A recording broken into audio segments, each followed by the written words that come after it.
Bom, boa noite a todos, sejam bem-vindos a mais uma reunião do serviço.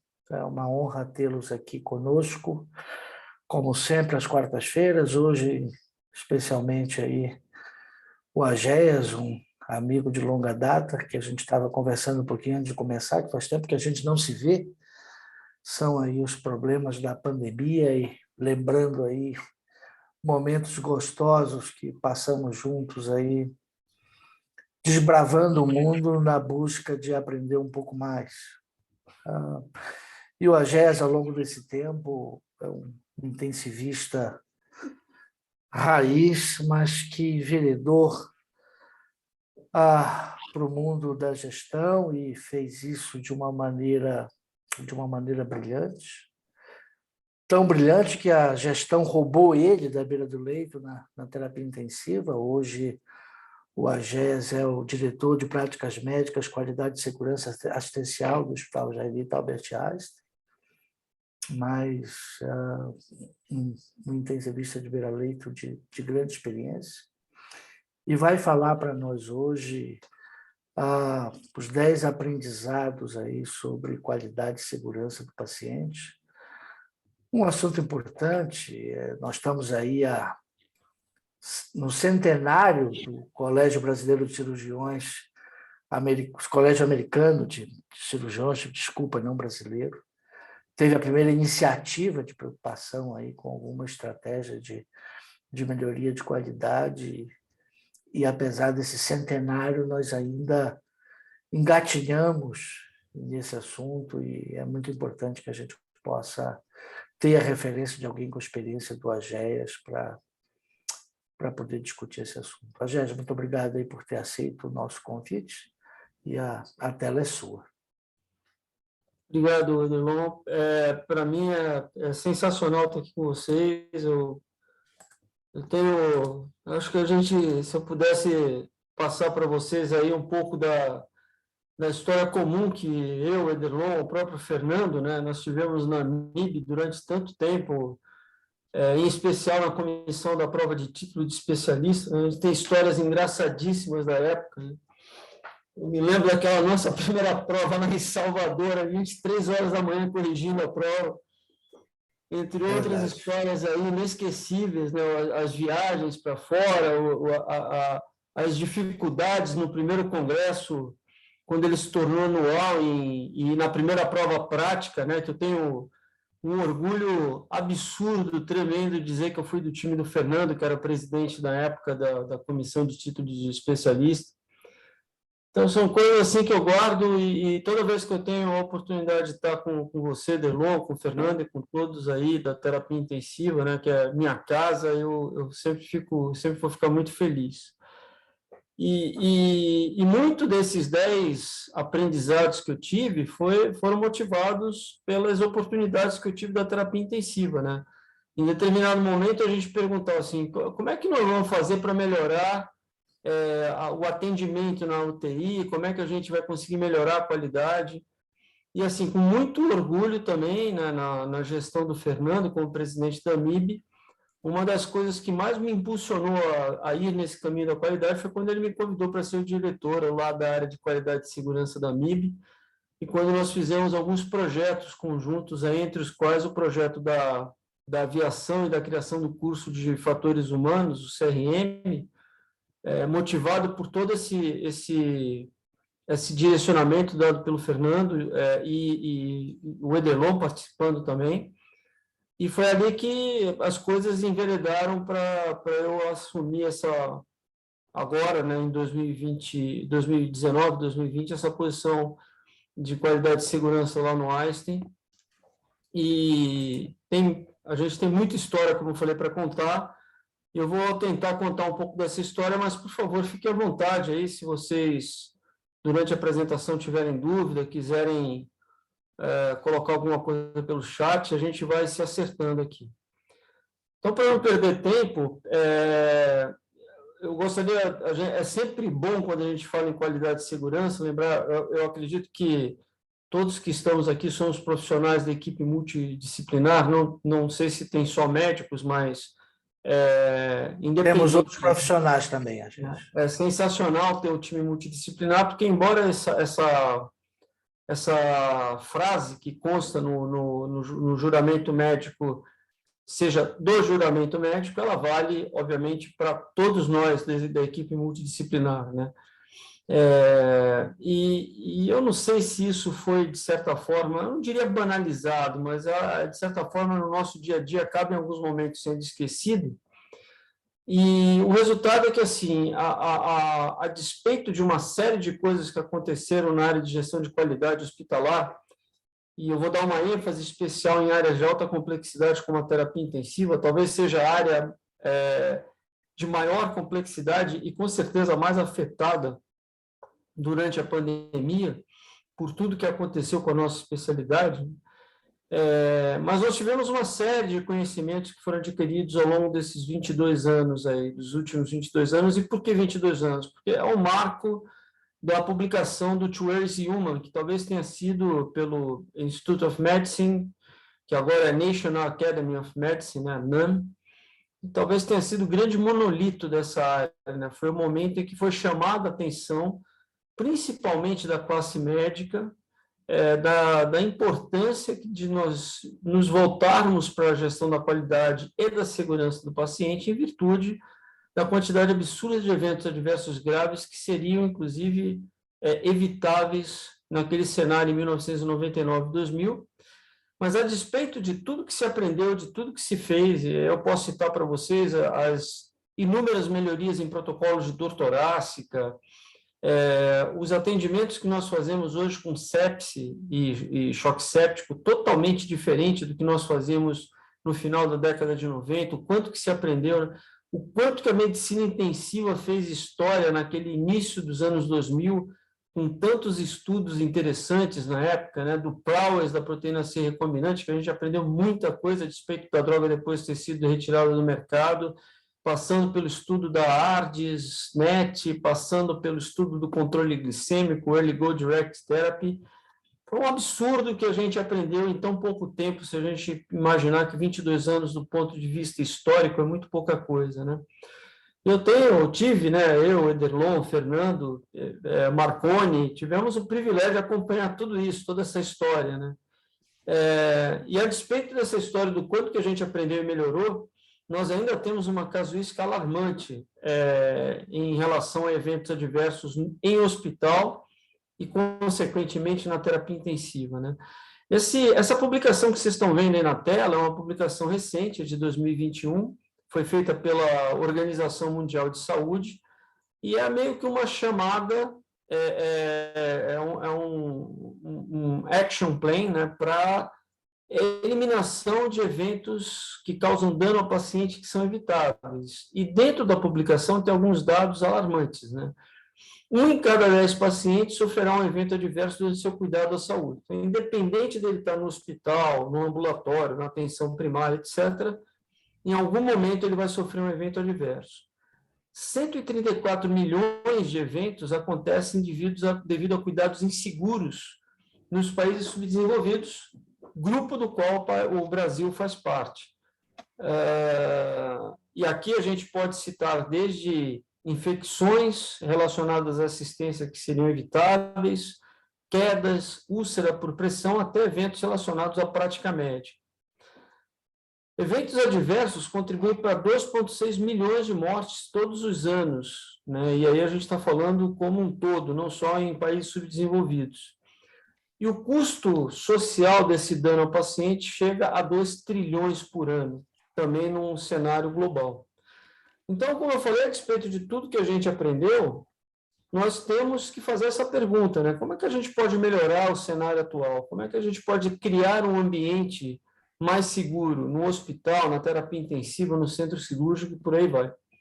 Então, esse foi o motivo pelo qual, em 2012, 2013, nós acabamos procurando uma indústria de alta segurança, que é a aviação, né? E a questão era assim, se na saúde nós estamos, e naquela época não era tão diferente quanto está hoje, talvez a gente, inclusive em 2011, 2012, até monitorizasse menos, tivesse menos dados, né, e menos conhecimento, Mas a ideia é assim, como é que nós podemos trazer o conhecimento de indústrias que já são de alta confiabilidade, né, o high reliability, para dentro da área da saúde e, adaptando esse conhecimento, a gente consiga melhorar esse cenário de danos recorrentes, permanentes, graves, óbitos para os pacientes. Então, vem esse conceito da high reliability, da alta confiabilidade, e aí vem o slide que eu trago para você, é apenas para que a gente reflita um pouco sobre o que é o reliability, né? Então, quando você faz a tradução para o português, isso significa confiabilidade, seriedade, segurança, fidedignidade, né? E quando você pergunta para o dicionário o que é a confiabilidade é a qualidade daquele ou daquilo que é confiável. Fiabilidade. O confiável é sobre cuja segurança, resistência, firmeza, precisão pode-se estar tranquilo. Então, quando você fala de alta confiabilidade, teoricamente, você está dizendo assim, olha, você pode usar esse serviço, você pode ficar tranquilo porque esse serviço é altamente confiável. Então, é isso que a gente busca. Então, a ideia é assim, você vai entrar dentro de um avião, você pode entrar tranquilo porque aquilo é altamente confiável. E, na verdade, a indústria da aviação você pode usar os serviços de uma energia nuclear, de um trem de alta velocidade na Europa, porque são exemplos de indústrias altamente confiáveis. São aqueles locais onde você pode utilizar o serviço e você pode ficar tranquilo porque você está em segurança. E nós não podemos falar isso, ainda, pelo menos, no cenário geral da área da saúde. E o que é a confiabilidade para a aviação, né? Esse é um conceito que, dentro desse projeto que eu tive a oportunidade, através do Fernando, do Zé Mário Teres, do Delon, de contribuir com a MIB, com o curso do CRM, eu tive muito contato com a indústria da aviação, tanto a indústria de produção aeronáutica, quanto a indústria de aviação civil comercial. E, para eles, confiabilidade significa um sistema que é hábil o suficiente para produzir com sucesso produtos e resultados dentro de uma especificação de forma repetida e constante.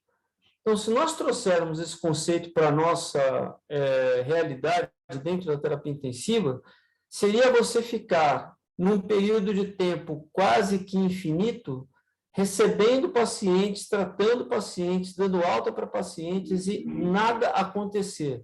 Os produtos e resultados dentro de uma especificação constante, de forma repetida e seguros, né?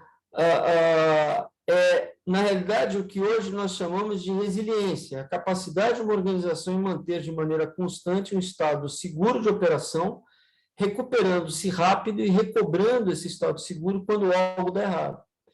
E isso foi muito estudado agora na pandemia, né? Porque eu acho que foi um dos períodos, se não o período que a gente tem na história, onde mais foi cobrada essa resiliência das equipes, dos profissionais da equipe multidisciplinar nas terapias intensivas, está dentro aí dos piores momentos que nós tivemos em termos de carga de trabalho, de burnout, de estresse que nossos times passaram.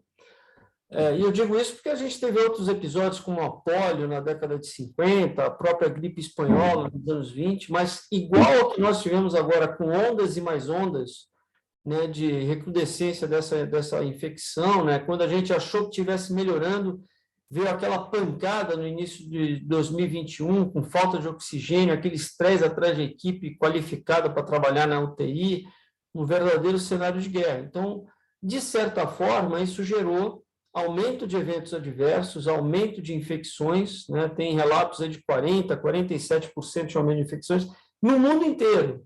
Não foi um problema que o servidor teve, que o hospital que o Fernando trabalha em Porto Alegre teve, ou nós no Einstein, todos nós sofremos com isso, todos nós, né? E isso foi muito questionado, até onde vai essa resiliência, até onde o indivíduo mentalmente suporta essa carga de trabalho e essa pressão no dia a dia, né? Então, a confiabilidade é o quanto que nós, a despeito do estresse que nós tivemos com a pandemia, conseguimos manter dentro do que era possível o melhor atendimento, né, com o resultado esperado e um produto, entre aspas, adequadamente entregue, né? E a alta confiabilidade tem essas 5 grandes características, né? Primeiro, a sensibilidade a operações. Isso significa dizer que toda a eficiência do serviço é voltada para a operação, com a participação da equipe da ponta, né? As melhorias são voltadas principalmente para a parte operacional. Há investimento financeiro na parte operacional. Existe preocupação com as falhas, e aí o sentido é, se nós cometemos falhas, nós devemos aprender para que, com esse aprendizado, a gente evita que essa mesma falha aconteça de novo. Então, cada vez mais barreiras e barreiras são criadas em cima desse aprendizado para evitar que essas falhas aconteçam.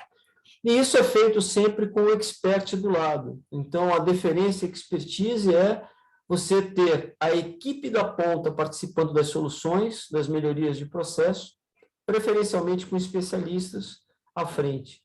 A resiliência que a gente já discutiu, ou seja, a capacidade da gente deixar esse sistema constantemente entregando o melhor resultado possível, a despeito de qualquer coisa que dê errado. Então, se a gente jogar isso para o nosso dia a dia na terapia intensiva, é aquele plantão corrido, que você está com um grupo de enfermeiros, por exemplo, reduzido em virtude da falta de 2, 3, por questões aí relacionadas a atestado de Covid, e você chega no final de 12, 24 horas, 2, 3 dias, e a UTI está funcionando, está entregando, os pacientes estão saindo, aqueles que têm cuidado paliativo recebendo seu cuidado paliativo, mas a entrega está sendo mantida a despeito de todas as dificuldades que equipe e sistema tem de manter o setor funcionando. E a relutância em simplificar significa você criar protocolos que atendam a essa complexidade ao qual nós estamos tão adaptados em terapia intensiva. Aí a relutância em simplificar não é burocratizar, muito pelo contrário, é saber criar processos, rotinas que sejam suficientemente eficientes para conseguir conviver com essa complexidade que a gente trabalha. Então, segundo o Agency for Healthcare Research and Quality, o AHQ, americano, uma agência do governo americano, se você consegue trazer, na teoria, essas 5 características para dentro de uma UTI ou mesmo dentro de um hospital, e você cria um estado de mindfulness, de consciência plena, e eu estou traduzindo aqui literalmente como foi colocado no texto, você consegue a alta confiabilidade, né? E essa alta confiabilidade significa um cuidado cada vez, um cuidado com qualidade alta, consistente e excepcionalmente seguro. Então, o modelo teórico é sensacional, vocês vão concordar comigo que é fantástico, todo mundo quer ter o selo de alta confiabilidade. Só que isso, na nossa realidade, é extremamente difícil. E foi por ser extremamente difícil que traz tanto aprendizado para a gente, né? Mas o fato é que assim, os eventos adversos graves, catastróficos, continuam sendo uma barreira significativa para a alta confiabilidade. Como lá na diretoria de práticas médicas e qualidade, no Einstein, a gente tem um setor de gerenciamento de risco, né, que fica sob minha responsabilidade. Sim, nós tivemos dores de cabeça tremendas esses últimos 2 anos, 3 anos, com eventos catastróficos evitados. Então, a gente está perseguindo essa história da alta confiabilidade e a gente sabe que é uma jornada longa e que agora ficou extremamente prejudicada por conta da pandemia, né? E a pergunta que a gente faz é, tudo bem, tem a pandemia, mas a gente vai continuar correndo atrás desse dano zero, né? Como tem nesse livro aí, cujo um dos autores é o James Merlino, que é um médico que foi o cara que criou o escritório de experiência do paciente na Cleveland Clinic. Como atingir a alta confiabilidade? Então, é você criar dentro do seu ambiente de trabalho,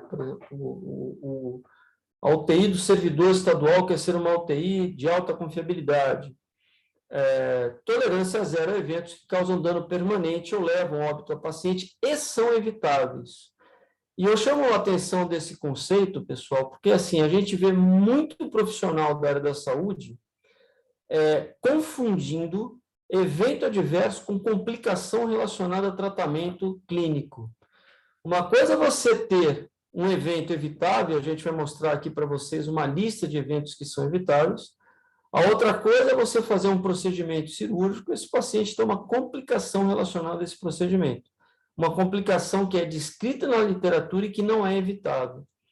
Então, isso é muito importante, porque a gente vai ver daqui a pouquinho, relacionado à cultura de segurança, o quanto que hoje nós temos um sentimento de punição, né, e um medo das equipes de notificação de eventos por conta desse medo de ser punido.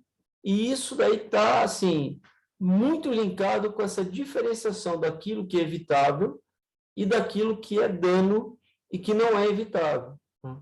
Então, o que é evitável? Por exemplo, erros de medicação.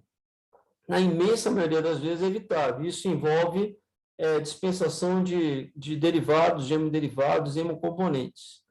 Quedas. Na imensa maioria das vezes, as quedas hospitalares são evitáveis. Infecções relacionadas à assistência. O Ederlon, o Fernando, o Marconi vão lembrar aí o quanto que a gente discute isso, o quanto que nós melhoramos desde 2006 com o protocolo lá do Peter Pronovost, né? Enfim, houve uma melhoria de processo absurda, mas ainda hoje, e intensificado exponencialmente pela pandemia, continuamos a ter as infecções relacionadas a catéter, pneumonia associada à ventilação mecânica. Eu lembro que no meio ali, nos anos 2000, 2010, 2014, teve um herói que criou o conceito da traqueobronquite purulenta. E qual que é a diferença para a pneumonia associada à ventilação mecânica? É que não tem imagem radiológica, né? E aí você, na época, começava os indicadores de medicina baseada em valor lá nos Estados Unidos e criaram esse shortcut aí para evitar que os hospitais tivessem pago. No final das contas, a gente está cheio de germe multiresistente nas UTIs, e a gente tem uma dificuldade enorme para tratar esses germes a despeito do aparecimento de novos antibióticos aí nos últimos anos. Úlceras por pressão são evitáveis. Suicídio em pacientes internados, absolutamente evitável. Retenção de corpo estranho, aqui são duas situações que não estão relacionadas diretamente à terapia intensiva. A retenção de corpo estranho, muitas vezes esse doente acaba indo para a terapia intensiva, é uma dor de cabeça, a comunicação com a família. Cirurgias em sítios errados, lateralidade. Não acontece mais, acontece, e assim, sem nenhum conflito de interesse, já aconteceu recentemente no meu hospital, ou quase, foi um near miss, quase aconteceu de um cirurgião fazer um procedimento no lado errado lá. Foi detectado pelo pessoal da enfermagem na hora do time-out, né? Estava tudo marcado para acontecer a cirurgia do lado errado. E a definição de procedimento cirúrgico ou tratamento errado. E aqui eu chamo muita atenção de um dos maiores problemas que nós temos hoje em medicina, que é o erro diagnóstico. Então, vocês vejam que é uma lista de situações que são realmente, no geral, evitáveis e que não tem a ver com complicações relacionadas a tratamentos não evitáveis, né? E aí, diante desse cenário, dessa contextualização, eu queria trazer um pouco dessas 10 lições de aprendizado. Eu tenho certeza que tem muito mais coisa que todos nós aqui aprendemos e que vocês tiveram as 10 lições de aprendizado de vocês, talvez até diferentes das minhas, provavelmente. O Fernando, com certeza, com toda a experiência que ele tem na área de terapia intensiva, Ederlon, etc., mas eu vou tentar trazer aqui para a gente poder discutir, tá? Bom, a primeira lição, nesses anos todos aí, de terapia intensiva e agora na gestão de qualidade lá do Einstein, é a meta zero de qualquer alta liderança, que eu não estou falando nós que estamos na operação, eu estou falando do CEO do hospital, do diretor do hospital, né, do superintendente do hospital. A meta zero desses caras tem que ser a segurança do paciente. Isso significa, no final das contas, o quanto que esses caras vão investir de dinheiro para ajudar o Ederlon a tornar a UTI do servidor mais segura, para ajudar o Tiago lá no Einstein a tornar a UTI do Einstein mais segura e por aí vai. Então, essa é a meta zero. Na cabeça do presidente, do CEO do hospital, tem que ter algo semelhante ao que nós temos na história desse time de futebol americano, para quem gosta da NFL, do Green Bay Packers. O Green Bay Packers, no final da década de 50, era o pior time da NFL. Hoje, quem vê o Green Bay Packers chegando sempre nos playoffs, quase decidindo o campeonato, era o pior time da NFL. 1958, mais ou menos. E aí eles contrataram um cara chamado Vince Lombardi, era o treinador do time. E o Vince Lombardi chegou e encontrou um time arruinado, jogadores desmotivados, e ele colocou uma frase que ficou célebre na história da NFL e do Green Bay. Ele falou o seguinte para os jogadores: nós vamos perseguir a partir de hoje a perfeição, e a gente vai caçar essa perfeição de maneira incansável, sabendo que provavelmente nós nunca vamos atingi-la, mas no meio do caminho a gente vai encontrar excelência. Então, e isso é talvez a grande proposta que a gente tenha na alta confiabilidade. Pode ser que a gente persiga e nunca atinja a perfeição, que seria acabar de vez com todos os eventos adversos evitáveis dentro de um hospital. Assim como na aviação, que a gente, infelizmente, sei lá, tem milhares de voos agora acontecendo e não cai avião, em algum momento lá na frente pode ser que caia um avião. Mas, na sua imensa maioria, se a gente contar horas de voo, a chance de um avião cair é praticamente zero. Então, a proposta aqui é que a alta liderança persiga a perfeição para manter o hospital e o seu setor na sua excelência. Ou que, pelo menos, a gente encontre no meio do caminho a excelência. Lembrando que essa busca pelo dano zero é uma busca longa, uma jornada longa, muitas vezes atrapalhada, entre aspas, né, por situações como a pandemia que nós estamos vivendo. E muito cuidado, isso foi um aprendizado que eu tive, muito cuidado com o que a gente chama de a grande ilusão, a busca por algo inatingível. É você criar essa ideia de excelência e conseguir convencer o seu time, trazer o seu time para o lado, em algum momento crítico em que haja um evento adverso, mostrando que aquilo aconteceu não por uma falha proposital, mas porque naquela situação uma série de fatores sistêmicos aconteceram e que levaram aquele dano infelizmente, atingir o paciente. Então, seria gerar uma ilusão e uma desmotivação progressiva nas pessoas, manter a ideia de que nós vamos atingir a perfeição um dia. Provavelmente a gente não atinge, mas a gente vai estar sempre buscando excelência. A segunda lição que eu tive nessa caminhada aí na área de qualidade e segurança foi relacionada à cultura de segurança. O quanto que é importante a gente construir, disseminar e fortalecer a cultura de segurança.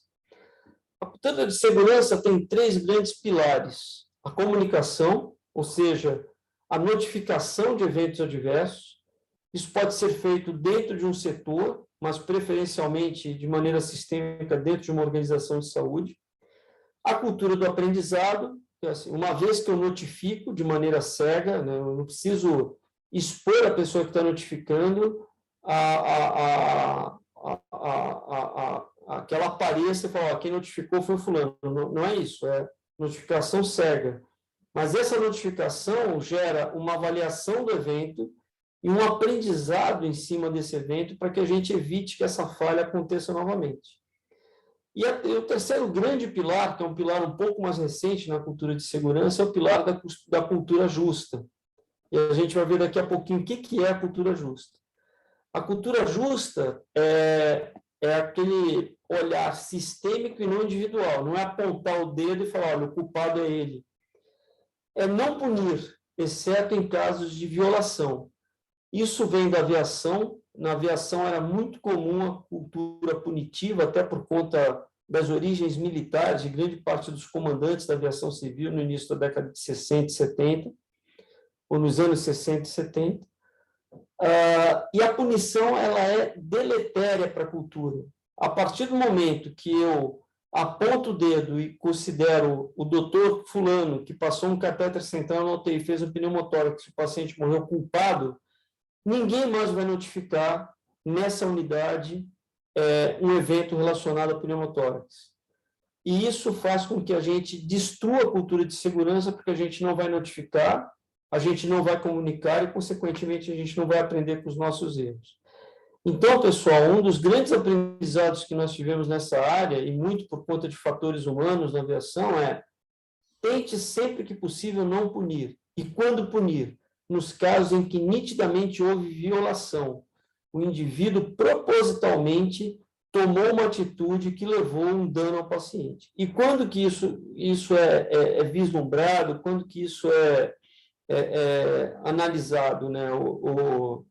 Quando que isso é descoberto, né? Existe toda uma técnica, todo um preparo de um time especializado em segurança do paciente, baseado em réguas de condutas e tal, para que a gente chegue a essa conclusão. E mesmo assim, a linha de análise é muito tênue, porque a gente está sempre usando o viés do olhar retrospectivo. É o famoso médico do dia seguinte. Então, quem faz essa análise de evento adverso precisa ser muito bem preparado, experiente, ter um conhecimento amplo para que não haja o erro do julgamento, para que não haja o erro da punição. E a terceira coisa é a responsabilidade ao extremo, né, o accountability, ou seja, nós somos responsáveis, todos nós, do CEO, a pessoa que está lá na ponta atendendo o paciente, todos nós somos responsáveis pela segurança do paciente, todos nós somos responsáveis por propagar, difundir essa cultura de segurança no hospital. A terceira lição, e eu devo muito isso ao aprendizado que eu tive na aviação e, obviamente, a quem me deu todo o apoio para desenvolver esse trabalho na AMIB, né, Fernando, Ederlon, o próprio José Mário Teles, que na transição do Zé Mário para o Fernando, a gente começou a trabalhar com o pessoal da aviação, o errar é humano. Então, guardem sempre isso, todo ser humano erra. E todo sistema, toda terapia intensiva que não leva isso em consideração sempre sofrerá com os erros humanos. Então, todos os nossos processos, todos os nossos treinamentos, todos os nossos aprendizados devem levar em consideração que qualquer atendimento feito dentro da terapia intensiva ainda é muito humano dependente. Ah, mas nós compramos as melhores bombas de infusão, eu tenho os melhores ventiladores mecânicos, eu tenho o melhor ultrassom para passar catéter central. Quem está operando isso é um ser humano. E dependendo da carga de trabalho, da fadiga, da experiência, do nível de consciência situacional, que é um conceito que a gente vai ver daqui a pouco, dependendo de tudo isso, ele pode cometer um erro. Então, nós temos que quebrar esse paradigma, nós temos que aceitar a possibilidade do erro. Quando eu chego para dar um plantão numa UTI, eu não preciso ficar paranoico, ansioso, neurótico, mas eu tenho que entender que eu sou um ser humano e eu posso cometer erro. Ainda mais se eu venho de um plantão noturno e tenho que fazer mais 12 horas numa UTI. Ainda mais se eu faço 12 horas de manhã e eu vou à noite para um outro plantão. Ou eu estou fazendo um consultório, aqueles que não são intensivistas, mas trabalham em terapia intensiva, eu sou cardiologista, fiz o meu consultório, atendi o dia inteiro e eu vou dar um plantão à noite. Então, existe a chance do erro, e o erro humano, pessoal, é uma lei da natureza, é inevitável e ninguém está isento. A quarta lição é um pouco linkada a essa terceira, que é a questão da visão sistêmica, que, de certa forma, a gente já discutiu. Então, nós que fazemos gestão de qualidade e segurança, temos sempre que entender que as falhas têm relação com a forma com que a alta liderança trata a segurança do paciente. Então, para falar o português claro, quanto mais investimento, quanto mais grana, quanto mais atenção se dá a esse assunto, maior a chance das equipes treinadas, preparadas, gente experiente, né, que propaga e difunde a cultura de segurança, e você vai, com isso, diminuindo a probabilidade de que eventos que são evitáveis levem dano ao paciente. E por que isso é sistêmico, né? Porque as falhas são vistas como consequência e não como causa. Há alguns anos atrás, nós tivemos um caso que apareceu, tem vários casos, esse foi um deles, que apareceu na mídia, aqui no Brasil, de uma auxiliar de enfermagem que injetou algum produto, que eu não lembro agora, na veia do paciente, se eu não me engano, era vaselina, né? Glicerina. Glicerina. E essa menina foi exposta publicamente, foi criticada pelo conselho de enfermagem, foi demitida, né? E meses depois ela se suicidou. E a gente pergunta numa situação dessas assim, qual que era a responsabilidade da liderança daquele hospital que não criou, por exemplo, um ambiente onde os frascos fossem melhor identificados, né? Qual que é a responsabilidade da liderança local que não orientou o time para fazer um armazenamento adequado dos frascos, né? E a bomba acabou estourando na mão daquela moça. Então, as falhas precisam ser vistas para quem faz a gestão de qualidade como uma consequência, não como uma causa. E a ideia central sempre é não culpar o indivíduo, mas, a não ser por violações, mas desenvolver barreiras e barreiras com olhar preventivo e proativo. Como James Reason, que é autor daquela teoria do queijo suíço, fala, nós não podemos mudar a condição humana, nós já sabemos que errar é humano, mas nós podemos mudar a condição onde os seres humanos trabalham. E nós só vamos mudar a condição onde os seres humanos trabalham se houver investimento e se a liderança entender o papel dela na segurança do paciente. A quinta lição é gerenciar de fato as ameaças e riscos no seu ambiente de trabalho. É criar barreiras, né? O Ederlon criar barreiras aí na UT do servidor, eu criar barreiras lá no Einstein, enfim. Nós, como liderança, e quem está na ponta também, ser proativo e chegar, doutor Ederlon, eu acho que aqui tem uma oportunidade de a gente melhorar a segurança do paciente no leito tal. Enfim, é criar barreiras para que riscos não causem eventos evitáveis catastróficos. É desenvolver a tal da consciência situacional. É você chegar num plantão e não banalizar, por exemplo, a comunicação de handover, a passagem de plantão. É você perceber que você tem um paciente grave, né? Você, com aquele olhar de intensivista, que você chega na beira do leito, você já vê, esse paciente parece estar com uma diurese mais baixa, está um pouco taquipneico, né? Está um pouco sudoreico. Você percebe e rapidamente compreende e projeta uma decisão de priorizar o atendimento daquele caso. Em algumas situações, assim, para a passagem de plantão, porque a gente está diante de uma emergência aqui. Isso é a consciência situacional.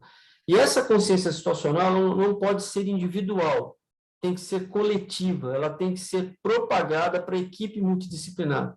Se eu estou de plantão 2h da manhã numa UTI e vejo um doente que me preocupa, essa preocupação tem que ser transmitida para as pessoas que estão trabalhando comigo, para que juntos nós criemos as barreiras para evitar que essa situação de preocupação se transforme em algo irreversível, para um dano ou para uma consequência mais séria no tratamento do paciente. Uma outra coisa muito importante que a liderança de uma terapia intensiva tem que fazer é não aceitar o desvio da normalidade. Eu sempre fiz assim, sempre deu certo, eu sempre cheguei atrasado no plantão e nunca deu problema. Eu passo o plantão numa folhinha de papel, vou embora e quem chega aí pega a folhinha de papel e continua tomando conta dos doentes. Então, nós não podemos aceitar o desvio da normalidade, né? A nossa profissão é extremamente complexa. A medicina é a ciência da incerteza. Nós não somos matemáticos, nós não somos engenheiros. O que é bom para um paciente não necessariamente é bom para outro paciente. É sempre importante esse olhar crítico, né? E saber que, de repente, aquilo que é normal para um pode não ser para outro. E com isso, com esse conceito na cabeça, é importante que a gente gere padrões, né? Conformidades, né? E muito importante lembrar sempre de, ao criar um protocolo, um padrão, uma rotina, que os profissionais que estão na operação sejam os principais responsáveis pelo desenvolvimento desses processos. Por uma questão muito simples, são eles que vão executar esses processos no dia a dia. E, muito provavelmente, para a imensa maioria dos problemas, eles vão ter respostas muito boas e técnicas. É a tal deferência e expertise. Eu tenho uma passagem lá no Einstein, em 2012, eu estava de plantão na UTI, era um dos responsáveis lá, era o supervisor da UTI, e nós estávamos na visita de recertificação da Joint Commission, e a americana chegou lá para visitar a UTI, e quem conseguiu responder da melhor maneira as perguntas feitas a respeito de um paciente que eu estava tomando conta, né, eu estava cuidando, foi o técnico de enfermagem do leito. Ele estava com aquele paciente, que era um paciente de transplante cardíaco todos os dias, e conseguiu responder coisas que eu não conseguiria responder. E eu estava ali de plantão, né? Eu não estava como diarista nem como supervisor, e eu tinha acabado de receber o plantão. A gente passou o plantão 1h da tarde, eles chegaram por volta de 2h30.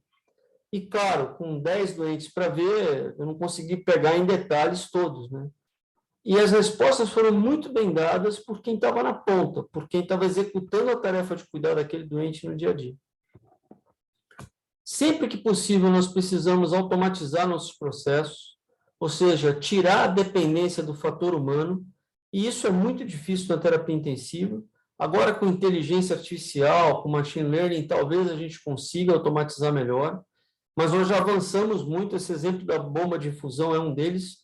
Ederlon e Fernando vão lembrar que antigamente o dripping de dopamina, de dobutamina, era feito no dedo com microbureta, né? E hoje a gente tem bombas inteligentes que ajudam a gente, tem os ventiladores mecânicos microprocessados. Eu ainda sou do tempo do Beard Mark VII e aprendi muito com ele na minha residência. E um assunto que nós também já conversamos, que eu não vou aqui ficar perdendo tanto tempo, é a resiliência. Porque a partir do momento que nós temos situacional, nós conseguimos fazer com que o nosso sistema, o microsistema onde nós trabalhamos, a terapia intensiva, consegue detectar, antecipar e responder de maneira proativa às potenciais ameaças. Quando eu fiz o treinamento de segurança do paciente, eu tive a oportunidade de fazer no Johns Hopkins, lá com o pessoal do Pronovost em 2014, eu sentei do lado da enfermeira chefe do setor de hemodinâmica, ela chama Rebeca. Até hoje eu ainda mantenho algum contato com a Rebeca. E uma das coisas que a Rebeca me contou é que todos os dias pela manhã eles faziam um safety huddle, né, a passagem dos casos e com olhar de segurança e de consciência situacional, né, uma passagem rápida dos riscos. E eles sempre perguntavam, né, quais são os riscos que eu tenho para cuidar desse doente que vai entrar agora na mesa do CAT e como é que eu me antecipo e evito que esses riscos se tornem um acidente para o paciente e, consequentemente, para a equipe, né? E, na época, eu me lembro que eu falei assim para ela, cara, eu não acredito. Ela falou assim, pode acreditar, isso é uma cultura que levou anos para ser desenvolvida, não só na hemodinâmica, mas em uma série de setores aqui do hospital, e a gente aplica isso em momentos específicos, como o safety huddle e as passagens de plantão. A sexta lição é o investimento em pessoas, porque, no final das contas, são elas que são o segredo para a segurança do paciente. Quando a gente fala de pessoas, a gente está falando de times multidisciplinares de alta performance, e é papel do líder estabelecer a direção, os valores, né? O que faz a gente acordar às 5 horas da manhã, 6 horas da manhã, para ir dar o plantão na UTI. Mas é muito importante a construção de uma sensação de pertencimento. Quanto mais a equipe se sente pertencente ao ambiente de alta performance, sente orgulho de fazer parte daquele time, maior é a aderência dessas pessoas às rotinas, às automações, e, consequentemente, vai aumentando a possibilidade de propagação da cultura de segurança. E é muito importante também que essas pessoas se sintam seguras de falar sobre suas vulnerabilidades. Que você não trate com qualquer tipo de conduta ou postura inadequada o medo que as pessoas têm de fazer um procedimento, a preocupação que as pessoas têm de expressar um risco, mesmo que seja infundado. É o que nós chamamos de segurança psicológica. É a redução da distância de poder na aviação de um comandante para um copiloto, para um pessoal de bordo, num campo cirúrgico de um cirurgião para um residente, para um R1, mas é a distância de poder reduzida, é a cultura não punitiva, né? A cultura justa, é a tolerância zero ao comportamento disruptivo, você ter no hospital lideranças que não toleram quando o médico grita desnecessariamente com o enfermeiro, grita desnecessariamente com o fisioterapeuta, e aceitar que as pessoas falem, apontem riscos que podem desencadear eventos indesejáveis. E, acima de tudo, cultivem a humildade e a empatia, né? Tem um livro agora, chama Think Again, Então, assim, colocar no seu sistema 1, né, aquele sistema em que você é quase que intuitivo, assim, peraí, esse cara está falando alguma coisa, antes de eu tomar uma atitude intempestiva, deixa eu pensar. Me colocar no lugar dele e falar assim, por que ele está falando isso para mim? Né? Eu, como líder, como chefe da UTI, por que esse médico que é novo aqui, o técnico de enfermagem, o farmacêutico, de alguma maneira estão me apontando algo que está incomodando eles, né? Não é porque eles não sabem, é porque, de certa forma, eu estou conseguindo, como líder, como chefe dessa unidade, desenvolver a segurança psicológica, que foi publicada, né, nesse livro da Amy Edmondson, The Fearless Organization. Eu tive a oportunidade, eu já estou acabando, pessoal, de morar no Amazonas durante muito tempo, e eu era do colégio militar e eu fiz um treinamento de guerra na selva no SIGS. E uma das coisas mais importantes com relação a pessoas é você trabalhar em equipe e cooperar. Quando nós ficamos alguns dias no acampamento de sobrevivência, se não tivesse tido ali uma colaboração, uma cooperação entre o grupo que estava ali, com certeza já foi um caos e teria sido um caos para a gente, teria sido impossível a gente finalizar esse estágio. Então, numa situação caótica, num plantão corrido, numa situação em que você está com muito doente grave, né, acalmar o time, trazer o time para um trabalho em equipe e haver uma cooperação entre todos, né, aquele enfermeiro que está com uma UTI, com leitos mais tranquilos, ajudar quem está numa situação de maior estresse, né, aquele paciente que chega instável, essa questão da colaboração e cooperação é essencial. E para a liderança, nesses momentos tão sérios e tão delicados de pandemia, é controlar a fadiga, controlar o burnout, né, ajudar as pessoas, né, porque a gente está vivendo momentos muito difíceis, em especial nós da terapia intensiva. E falando em pessoas, é muito importante, esse foi um aprendizado bem recente que eu tive, o engajamento médico, em qualidade e segurança. A imensa maioria dos eventos adversos evitáveis tem relação com prática médica, direta ou indiretamente. Não falo isso e não é no sentido de dizer que isso tem que ser uma responsabilidade do médico, isso é uma responsabilidade de todos, em especial da liderança do hospital. Mas o médico, o corpo clínico do hospital, o intensivista, o corpo clínico da UTI ficou meio afastado dessa discussão durante anos. E o dedo sempre apontado para o médico. A culpa é do médico, o médico que erra o diagnóstico, o médico que não vai atender o paciente na hora certa.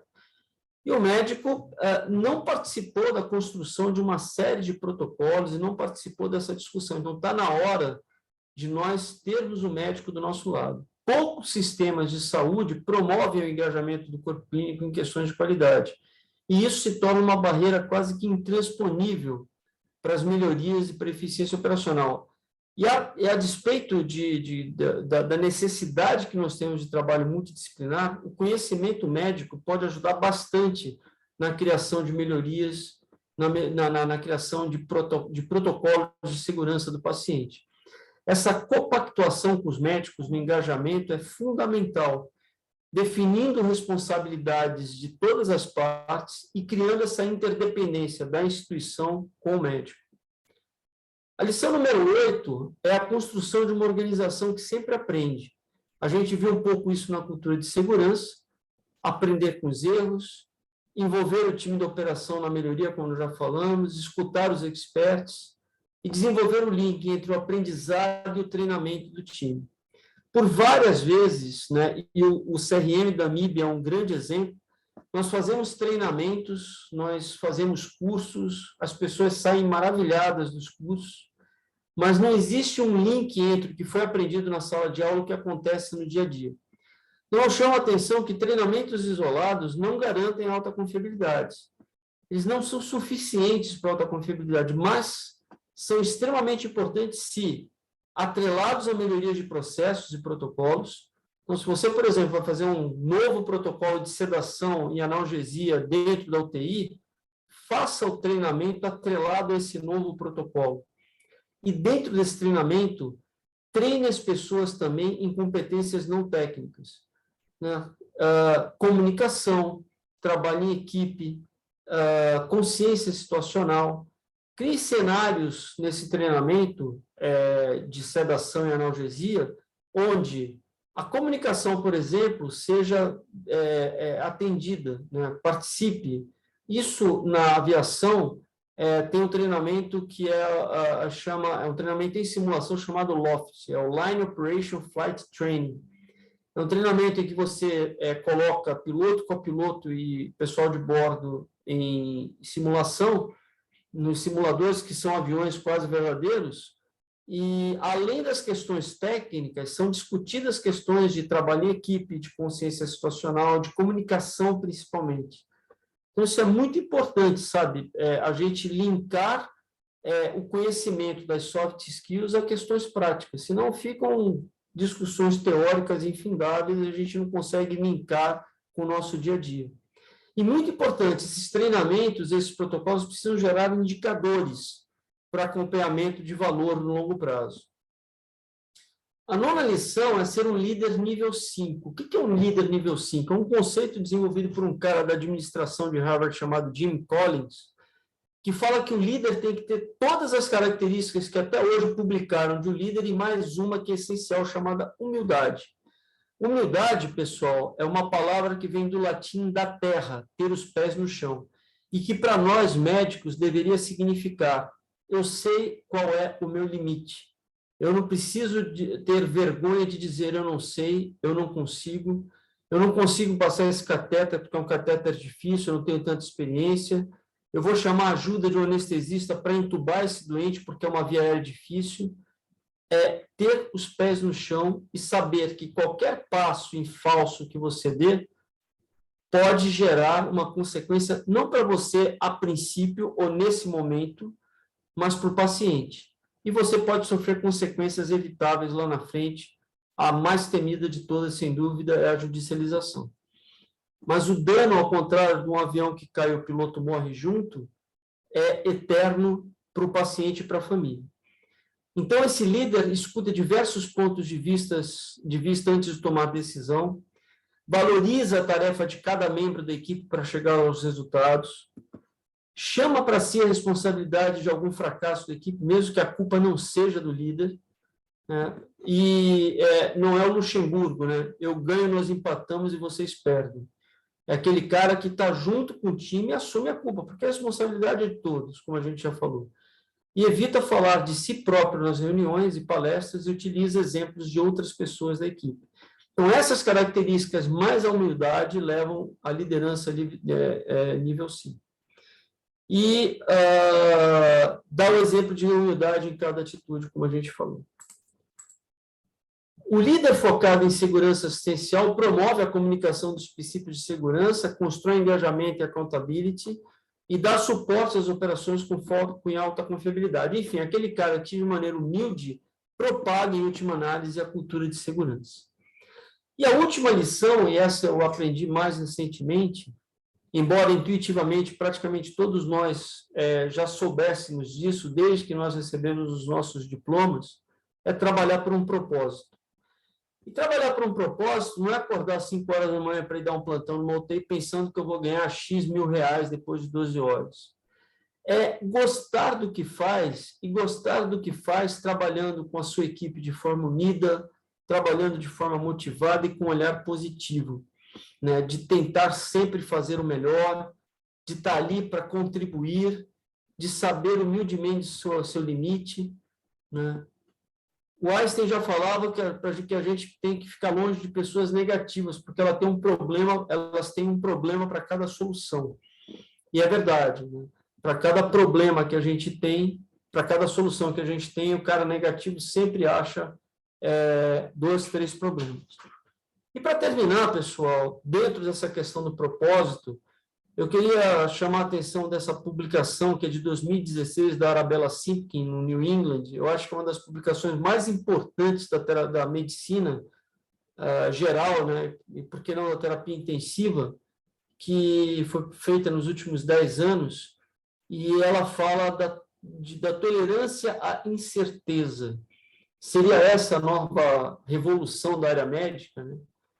E eu fiz uma adaptação do texto, mas, em linhas gerais, a mensagem que que esse paper passa para a gente. Esse material é brilhante, está aberto, inclusive, se vocês entrarem no Google, vocês conseguem baixar o PDF. Mas, assim, primeiro de tudo, não tolerar a banalização das suas atividades profissionais, né? A banalização aqui não é no sentido depreciativo. É você, por exemplo, chegar num plantão e ir do lado do leito passar o plantão com o seu colega, né? Não ficar dentro do conforto médico tomando café. Porque banalizar é isso, é você achar que você é tão experiente, é tão bom, que você acaba não fazendo o que é de rotina, né? É o tal do desvio da normalidade. A segunda coisa é aceitar humildemente, né, a questão da incerteza da prática médica assistencial. Não, o Marconi, como hemodinamicista, fez, sei lá, X mil CATs na vida. Vai ter sempre um que vai ser diferente. E é esse diferente que expõe a equipe de hemodinâmica a um risco em virtude da mudança do padrão. Então, essa incerteza tem sempre que ser um alerta situacional para o time médico e multidisciplinar. Exerça a cultura do respeito. E o respeito é colaboração, e a colaboração envolve não só a equipe multi, mas paciente e família. Coloque-se sempre que possível no lugar do outro e sempre pratique o bem, né? O kindfulness. Sempre vá para a terapia intensiva todos os dias com o aprendizado número 10 na cabeça. No final das contas, quando você tiver uma dúvida da melhor conduta, da melhor maneira para fazer uma visita multidisciplinar, da melhor maneira para conversar com o médico que é responsável pelo caso, com o cirurgião, com o anestesista, por mais que aquele cara esteja sendo disruptivo, por mais que você esteja numa situação de conflito, sempre que você tiver dúvida, a pergunta que você tem que fazer para você mesmo é: eu estou fazendo o melhor pelo paciente? Essa é a pergunta limítrofe para você exercer a sua humildade, para você exercer o seu propósito. Porque se a resposta for sim, e você tiver certeza, ou você precisar pedir ajuda de um colega mais experiente, você está no caminho certo. Então, de todos os aprendizados que eu tive nesses quase 30 anos de formado e pelo menos 25 anos de terapia intensiva, como o Ederlon falou, a medicina intensiva raiz, eu sou apaixonado pela especialidade, eu larguei cirurgia para fazer terapia intensiva. Esse é o grande aprendizado que eu trago aí para os mais jovens, né? Todas as vezes que eu não fiz o melhor pelo paciente, eu me dei mão. Todas as vezes que eu parei um pouco para pensar, eu falei assim, escuta, eu ficar aqui tentando passar esse catéter central, fazendo uma peneira no pescoço do paciente, eu estou fazendo o melhor pelo paciente? A resposta não, eu vou parar e vou chamar alguém que faça melhor que eu. E não ter o medo e ter a humildade de fazer isso. Então, a grande lição que eu passo para vocês hoje, já mais velho, com os meus 55 anos de idade, é: sempre que vocês tiverem dúvida, lembrem-se desse propósito de que nós acordamos todos os dias de manhã para fazer o melhor pelo paciente, pela família dele. Eu vou deixar aqui meu contato e vou passar aí a bola para o Ederlon. Eu sei que eu estourei um pouquinho o tempo aqui, já são 9h08, mas se vocês quiserem discutir, criticar, fazer algum tipo de pergunta, estou super à disposição, hein? Imagina, Jéias, parabéns aí pela excelente apresentação. Muito bom, aproveitamos de verdade. A gente vai aí abrir para quem puder, quem quiser fazer perguntas, até comentando que o Agés me passou uma cópia da apresentação e depois eu vou passar para vocês. Até passei para você, Caio, se puder botar aí pelo Zoom para o pessoal. Vou tentar aqui. Ok. Antes até de passar aí, já tem bastante gente com a mão levantada, eu vou fazer aqui um comentário, até para não esquecer. O fator humano ele tem uma importância muito grande na causa dos acidentes da aviação e mais ainda na terapia intensiva, né, Agés? E depois que o pessoal da aviação começou com o CRM, isso teve um impacto muito grande na melhora, na redução, criou mais barreiras para a questão do fator humano. E você pincelou várias vezes aí, mas muita gente não sabe o que é o curso, o CRM, e eu lembro aí daquela época qual era o nome daquele cara da Gol, que foi da Varig, que teve lá na construção do curso? O Walter, isso mesmo, estava conseguindo lembrar o nome dele. E deu uma pinceladinha só para o pessoal que não tem no contexto saber o que é isso. O Crew Resource Management, o que a gente chama de CRM, não é Conselho Regional de Medicina, surgiu depois de um acidente que aconteceu em 1977 nas Ilhas Canárias, que foi o maior acidente da história da aviação civil, né? Com 582 pessoas mortas. Foi o choque de 2 aviões 747 no aeroporto das Ilhas Canárias. Tenerife. Em Tenerife. Ilhas Canárias, Tenerife. Exatamente. É isso aí. E quando as companhias analisaram, teve alguns sobreviventes, inclusive o copiloto do avião que foi abalroado, né? Então, o comandante de um avião, de um dos 747, estava na cabeceira da pista, pediu permissão para decolagem, essa permissão não foi dada, mas ele não entendeu exatamente o que o pessoal da torre de comando tinha falado, não escutou o copiloto, que tinha dúvida com relação ao procedimento, e acelerou. Por quê? Porque ele estava cansado, porque ele estava atrasado, porque estava tendo um problema meteorológico sério na Europa naquele dia. E ele tinha compromisso de chegar na Holanda, num avião da KLM, da empresa holandesa, ele tinha compromisso com a empresa de chegar em determinado momento, em determinado horário em Amsterdã. Ele acabou acelerando e tinha um avião na pista, né? Ele acabou batendo nesse avião e a consequência foi uma explosão. Os 2 aviões estavam completos de combustível, 582 pessoas mortas, inclusive o comandante que fez isso, né? Logo depois teve um segundo acidente que foi em Portland, também um piloto da United começou a receber uma mensagem de um bip dentro da cabine de comando, e ele achou que era um problema de combustível, ele começou a jogar fora combustível, e esse avião acabou caindo e matando a maioria das pessoas que estavam a bordo por pane seca. E o problema era o mau contato no fusível, que estava dando esse bip para ele dentro da cabine. Ao contrário do que se imaginou, de algum problema técnico, ficou claro que era um problema relacionado ao fator humano, a não percepção, a não consciência situacional do que estava acontecendo naquele momento. Então, diante desses casos da mortalidade que estava acontecendo naquela época, uma série de empresas de aviação comercial e o órgão principal, que chama FAA, procuraram a NASA. Isso foi mais ou menos em 1978. E em 1979, a NASA, depois de um estudo aprofundado das causas raiz desses acidentes, os 2 principais esses que eu falei para vocês,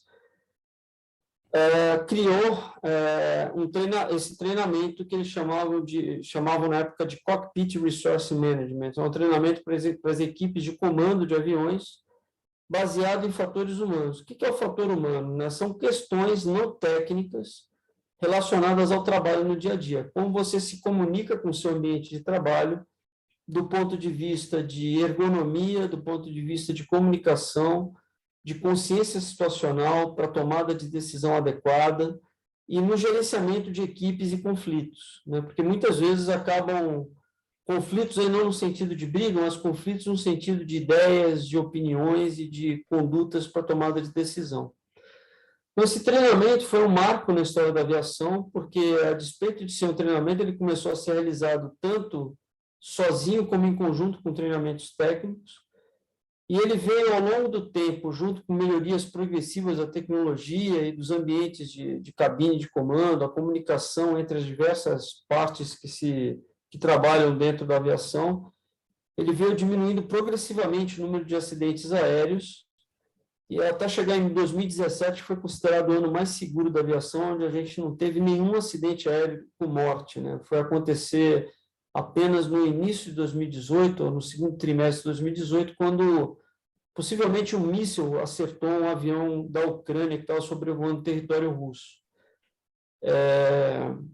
Então, o treinamento é isso. E aí, não é uma exclusividade nossa, a gente já tinha algumas pessoas que faziam ou que tentavam fazer esse treinamento na área da saúde. Mas o que nós fizemos em 2013 foi contactar a equipe de fatores humanos, né, de safety de uma empresa aérea, que era a Gol, né, não tenho nenhum conflito de interesse, não ganho grant, nem viajo só de Gol. Mas a gente tinha um contato do presidente da Gol na época, do Paulo Kakinoff, e ele colocou a gente em contato com o pessoal, né, com o Walter, que o Ederlon citou, com o Danilo Andrade, que hoje é diretor de operações, e esses caras nos ajudaram a desenvolver na MIB, durante a gestão do Fernando Suparregui, o curso Crew Resource Management para terapia intensiva.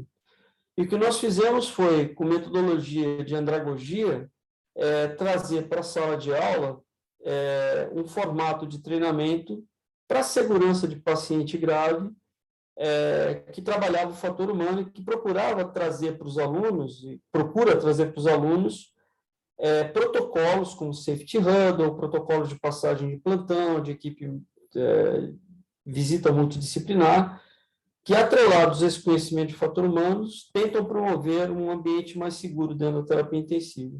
Então, o CRM é um curso da MIB. Eu tenho um ideal aí de sentar um dia com o Ederlon e juntar com o curso de UTI de alta performance, que é um outro curso da MIB. Eu acho que esses dois cursos juntos seriam um case de vitorioso, né? Porque são dois cursos que têm um propósito muito legal, que é tornar a UTI mais segura, tornar a UTI de alta performance, né? Eu acho que eles são complementares. Mas, em linhas gerais, né, a construção foi essa, levou anos até a gente chegar no modelo ideal. Eu lembro muito da importância da Raquel Pucci, né, que é a nossa psicóloga aí do setor de psicologia da MIB, lá de Curitiba. Ela foi essencial na construção desse curso também, além do pessoal da aviação. Excelente, Jés, isso mesmo. E um curso muito bom, e quem tiver a oportunidade de fazer, recomendo. Vamos aqui seguir, que nós temos várias perguntas. Matheus, fica à vontade, você foi o primeiro a levantar a mão. Bom, primeiro, oi, Agés, quanto tempo faz que a gente não se vê? Matheus, com essa barba, eu realmente não te reconheceria, não. Eu imagino que não. Eu estou mais magro, mas essa barba aí tá de ZZ Top, tá sensacional. Pelo menos uma referência boa da barba, né? Os exitólogos.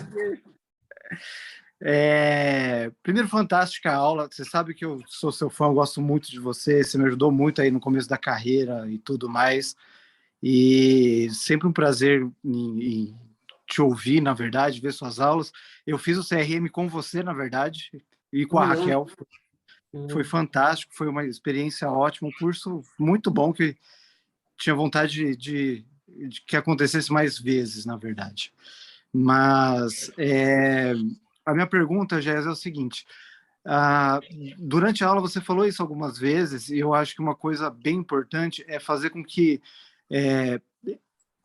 a gente, dando de um lado, na verdade a gente estuda bastante isso, né? Mas esses conceitos e esses treinamentos, essas questões chegarem na ponta, é um desafio muito difícil, na verdade, tanto de cultura de segurança, como mesmo da questão de que, às vezes, pequenas atitudes, pequenas questões de comunicação pode fazer toda a diferença num plantão de UTI, levando para o nosso lado e tudo mais, né? Como que você vê alguma estratégia de tornar isso uma coisa mais corriqueira ou mais fácil de se chegar? Assim, se a gente olhar o ambiente de terapia intensiva, Matheus, que é um ambiente fechado, teoricamente é mais fácil de você, ou menos difícil de você fazer. E o que nós fizemos lá no Einstein foi promover esse treinamento de maneira recorrente dentro da terapia intensiva, durante os horários de trabalho, evitando aquele formato clássico do treinamento durar o dia inteiro, como a gente fez o curso da MIB, né? A gente criou pílulas baseadas nos diferentes domínios das soft skills, né? Então, hoje a gente vai fazer no plantão noturno a pílula de comunicação. E aí a gente chegava no plantão noturno e fazia lá um treinamento de 15 minutos com todo o time multidisciplinar, e precisava de uma equipe com motivação suficiente para fazer isso repetidas vezes, né? O grande fator limitador disso, e que no Einstein, você trabalhou lá, você sabe, a gente tinha, era investimento. É por isso que lá no início eu falei do quanto que é importante você ter a alta liderança entendendo a importância disso e investindo financeiramente, inclusive, nisso, né? Porque você dedica horas dos profissionais para fazer esse tipo de treinamento, prepara esses profissionais e você cria a cultura da importância de treinamentos como esse de fatores humanos, né? Então, lá na UTI do Einstein, isso tem acontecido de maneira recorrente. Eu já não estou não estou à frente disso, né? Mas acontece de maneira recorrente em um determinado período do ano. E você paga uma equipe para fazer esse treinamento, e as pessoas que estão lá sabem que esse treinamento é importante e está linkado a protocolos institucionais. Então, quando você vai, por exemplo, treinar comunicação, você treina o IPASS, que é a passagem de plantão, você treina a visita multidisciplinar. Quando você vai treinar consciência situacional, você treina o Safety Huddle. E a gente está sempre fazendo esse link de algo operacional com o conceito, né, e na beira do leito ali na operação. Então, a gente, para terapia intensiva, conseguiu. Qual que é o meu grande gargalo hoje na diretoria de práticas médicas? Como o Einstein tem um hospital que tem 10 mil médicos cadastrados, autônomos e tem corpo clínico aberto, e sabendo dessa casuística que eu mostrei para vocês, que 80% ou mais dos eventos catastróficos acontecem por conta de prática médica, direta ou indiretamente, é envolver esses médicos no evento, uma vez que a gente não vai conseguir colocar esses caras numa sala de aula e fazer o treinamento como a gente faz na MIB, né? Eu acho que o grande barato do curso da MIB é o ensinamento, né? É o conceito e algumas coisas práticas que a gente entrega para o aluno levar para as suas UTIs. Mas no Einstein, o que a gente está fazendo agora é um projeto chamado Performa, que são trilhas das diferentes soft skills que a gente vai oferecer em formato de game para o médico. Ele vai baixar um aplicativo no celular. No primeiro momento, a gente vai oferecer isso gratuitamente e de uma forma não obrigatória para os médicos do corpo clínico aberto, mas com um trabalho muito forte de marketing em cima. E aí, de novo, né, tudo isso custa dinheiro, e aí a necessidade do investimento da alta direção, para que a gente consiga angariar aí pelo menos 20%, 30% desses médicos que são mais frequentes no hospital, tendo inicialmente esse contato, essa sensibilização com a metodologia do CRM. E aí a gente vai medir, vai ver se isso daí é o suficiente, se isso de alguma maneira impacta em consequências boas para a gente, redução de eventos, né? Mas eu diria para você que hoje, para pessoas contratadas, equipe multidisciplinar, em ambientes mais fechados, como terapia intensiva adulto, pediátrica, etc., é menos difícil da gente fazer o treinamento com esse conhecimento que a gente adquiriu do que num hospital como o nosso lá, que tem um corpo clínico autônomo e essa quantidade enorme de médicos aí que precisam ter acesso a essa informação. Você sabe que Obrigado, sabe que nessa questão do comprometimento do pessoal da linha de frente, o Agés falou numa coisa que é o sentimento de pertencimento, e eu acho assim, um exemplo fantástico disso, os Dabawalas, que são os entregadores de marmita lá de Mumbai, né, da Índia, de que são pessoas com pouca instrução, mas que esse sentimento de pertencimento, que eles têm orgulho de terem uma operação eficiente, faz com que cada vez mais a qualidade do serviço seja melhor. Agés, vamos intercalar um pouquinho aqui com o chat, tem uma pergunta ali da Beatriz, não sei se você está conseguindo ler aí. Eu estou vendo aqui. Então veja aí a pergunta da Beatriz. A Beatriz fala assim: boa noite, obrigado pela aula, excelente, obrigado, Beatriz. Gostaria de saber qual ponto o senhor julga de maior desafio na garantia de uma instituição de alta confiabilidade. São vários, são vários. Eu acho que o principal, Beatriz, por mais que essa resposta possa parecer para você um clichê, uma resposta pré-datada, mas é a questão da cultura, porque tudo que é técnico, tudo que é possível da gente fazer de processo, a gente faz. O mais difícil é você criar uma curva progressiva de adesão às medidas, né? Isso é muito cultural. E eu acho que o corpo clínico, né, o médico no geral, ele é um dos caras mais difíceis de aderir a isso, né, porque ele sempre foi um only rider, né, pela própria formação do médico, sempre houve assim, a questão das ciências básicas, da ciência clínica, né, das clínicas médicas, cirúrgicas, mas só agora que as faculdades de medicina têm colocado nos currículos a questão da ciência da saúde, das questões de fatores humanos, né? Então, eu acho que a questão cultural de você, por exemplo, ter na terapia intensiva um engajado em segurança do paciente, entendendo e aplicando o conceito, é uma construção de muito longo prazo, né? E é um trabalho de formiguinha da liderança. A liderança tem que estar muito consciente e certa de que isso é importante, porque senão não vai para frente. Então, apesar de ser uma resposta meio superficial e óbvia, quando você para analisar, ela tem uma complexidade grande. Como que eu consigo criar progressivamente a cultura de segurança dentro da minha terapia intensiva e consequentemente, dentro do hospital, né? Não é clichê não, né, Agés? Isso é fato. A virada vem quando a gente consegue criar essa cultura. E isso, Beatriz, é o jeito que a gente pensa aqui, é o pensamento de todo mundo. Luciano, levantou a mão aí, fique à vontade, pode abrir o microfone. Professor Agés, Agai, né? O nome original, né? Agai, né? E assim, da Bíblia. E veja, só uma brincadeira inconsequente. Esse é o Luciano, quanto tempo que eu não vi o Luciano? Não, bastante tempo mesmo. Prazer, satisfação enorme em vê-lo, né? Muito legal. Doutor Edelon já deu uma pequena esbarradinha lateral na pergunta. A pergunta é uma pergunta que eu considero muito importante pelo momento, não só da terapia intensiva, mas da classe médica como um todo. Eu acho que a comparação da terapia intensiva com uma orquestra não é bem precisa. E com a aviação é menos precisa ainda, por motivos diversos, né? Na aviação, os tempos são mais ou menos os mesmos, né? Porque senão acontece o que aconteceu lá em Tenerife, né? Quase 600 mortos, né? E na orquestra, uma falha não tem grandes problemas a não ser o resmungo do maestro, né? Agora, da UTI, os tempos são frequentemente bem dissociados, né? O fator humano que o Dr. Edelon chamou a atenção, né? Como é que a gente pode concatenar isso? Porque afinal, cada um tem a visão do plantão, o plantão é um inferno, o plantão não paga bem, eu estou cansado, eu saí de um e para o outro. Como é que a gente pode criar essa cultura de segurança num ambiente assim? Uma ótima pergunta, e sempre muito difícil de você encontrar resposta. Eu vou te dizer que se você encontrar uma resposta assertiva para isso, você vai virar o presidente da MIB para os próximos 50 anos.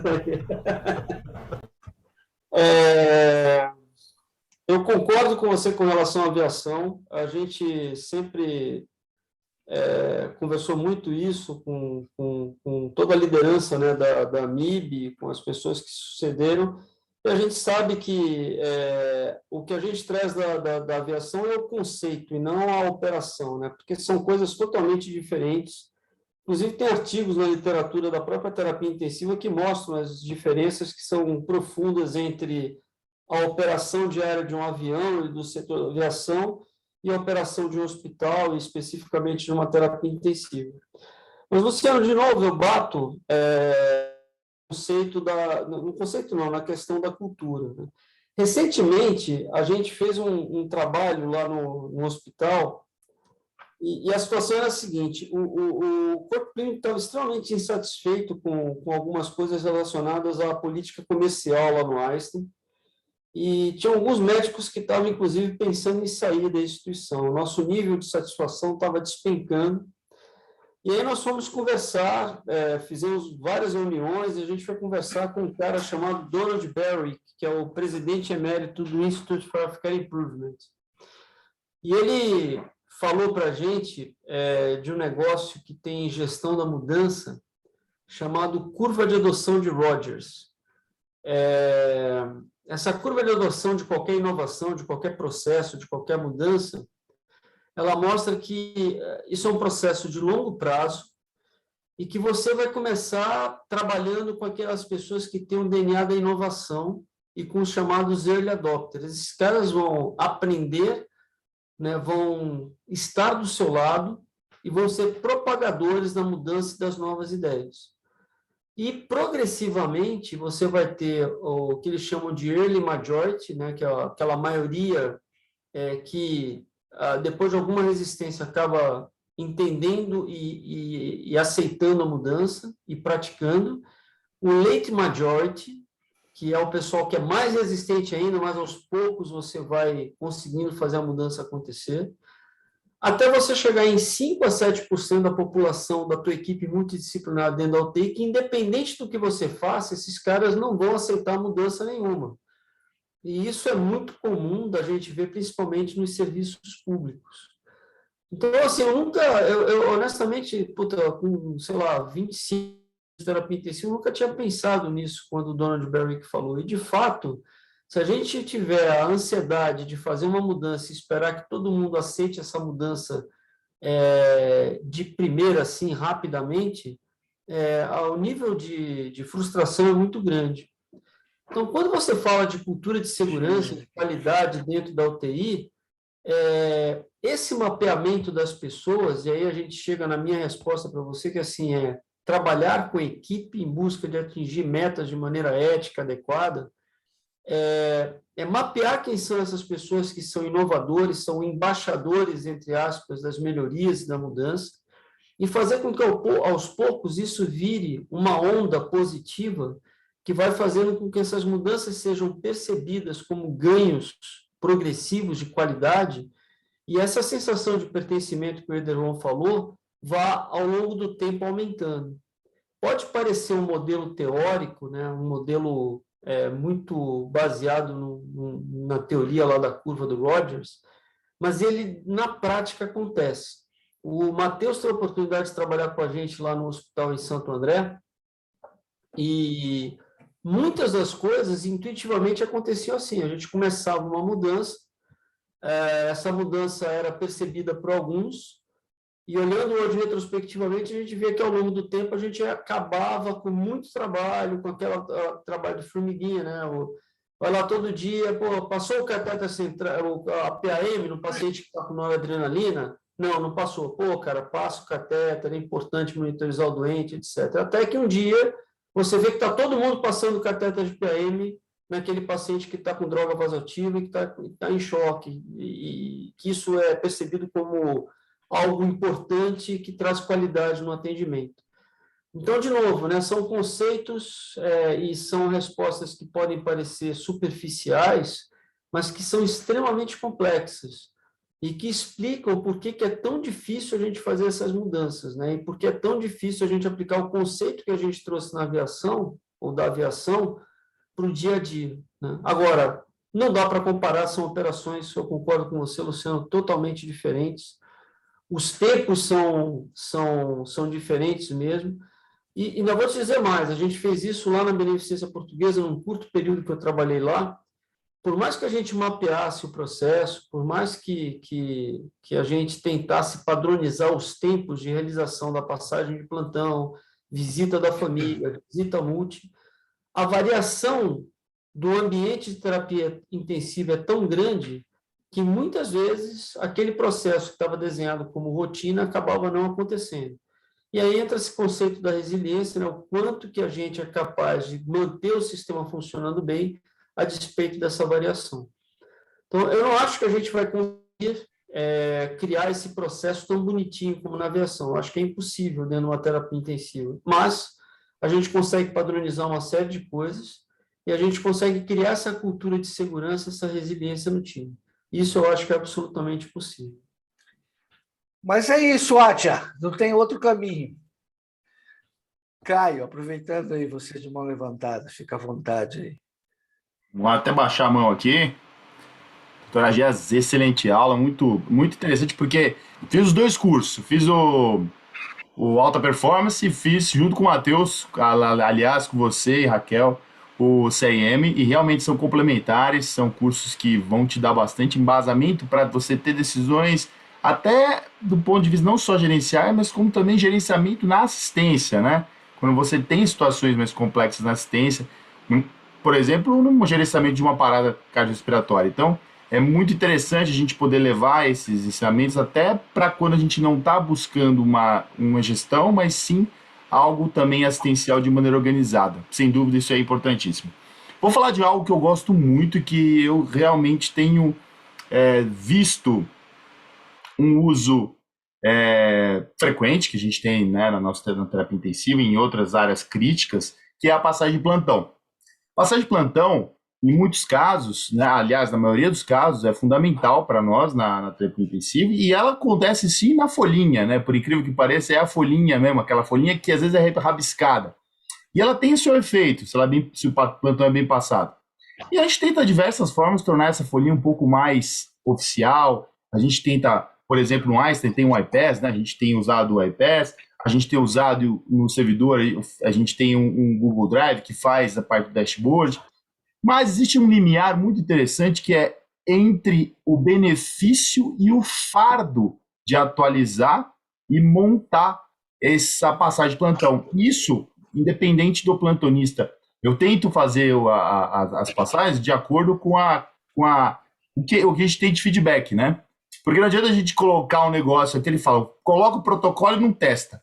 Então a gente tem testado, a gente fez uma passagem para o Covid, funcionou muito bem no Covid, e essa mesma passagem a gente manteve para depois do Covid, no pós-Covid. E aí ela não funcionou. Interessante que, em situações diferentes, a mesma passagem teve funções complexas, né? Então, como que a gente consegue divisar quando a gente está inserindo, né, uma proposta de uma passagem de plantão de uma maneira organizada e, de certa forma, obrigatória, de um benefício a um fardo para a equipe, que tornar aquilo mais oneroso, mais difícil? Cara, eu costumo dizer hoje, né, já com muito cabelo branco, que eu sempre fiz protocolos sensacionais, cara. Todos eles baseados nas melhores publicações. Às vezes discutia com o Ederlon, discutia com caras na época que eu estava direto na terapia intensiva, o próprio Fernando, né? Conversava, ligava, ia para congresso. Na imensa maioria das vezes, os meus protocolos não funcionavam. Era frustrante, cara. Era assim, você fala assim, pô, meu, não é possível. Eu fiz um protocolo de sedação, peguei o consenso que saiu na SCCM, no Critical Care Medicine, tá tudo ali, não funcionava. E por que não funcionava, cara? Porque eu não fazia duas coisas. Primeiro, eu não linkava o protocolo clínico ao protocolo, chamemos assim, operacional. E segundo, e mais importante ainda, eu não envolvia as pessoas que iriam operar aquele protocolo. Lá no Hospital Brasil, em Santo André, que eu fui o chefe da UTI durante muitos anos, eu vou te dar um exemplo da sepse. A sepse nunca funcionou lá, a gente monitorizava indicador, a gente sempre dava problema, sempre. Até que um belo dia, eu não sei te dizer porquê, a gente fez uma reunião, acho que era assim, uma reunião para caça às bruxas, sabe? E a gente colocou o chefe da farmácia, colocou o chefe da médica, que era responsável pelo pronto atendimento, colocou tudo na sala e falou, pessoal, o protocolo de sepsis não está acontecendo, ou é o lactato que não é colhido, ou é a hemocultura que é colhida, que não é colhida, ou o antibiótico é feito 3, 4 horas depois que dá o diagnóstico, pô, tem que resolver isso.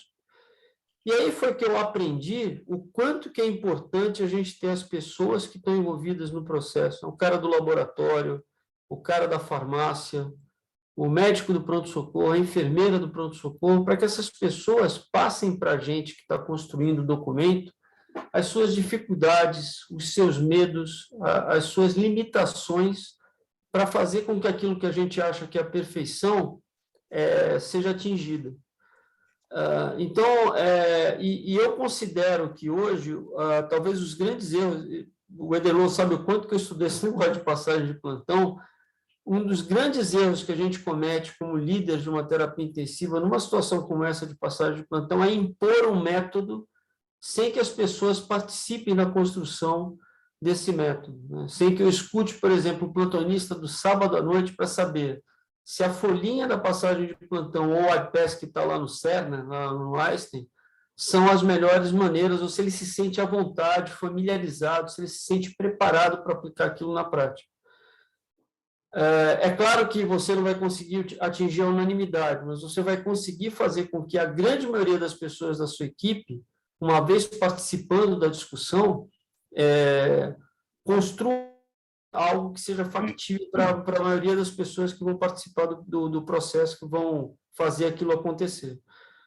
Então, assim, a experiência que eu tive é uma experiência muito prática, assim, não faça sozinho, não tente impor ou obrigar as pessoas a fazer isso.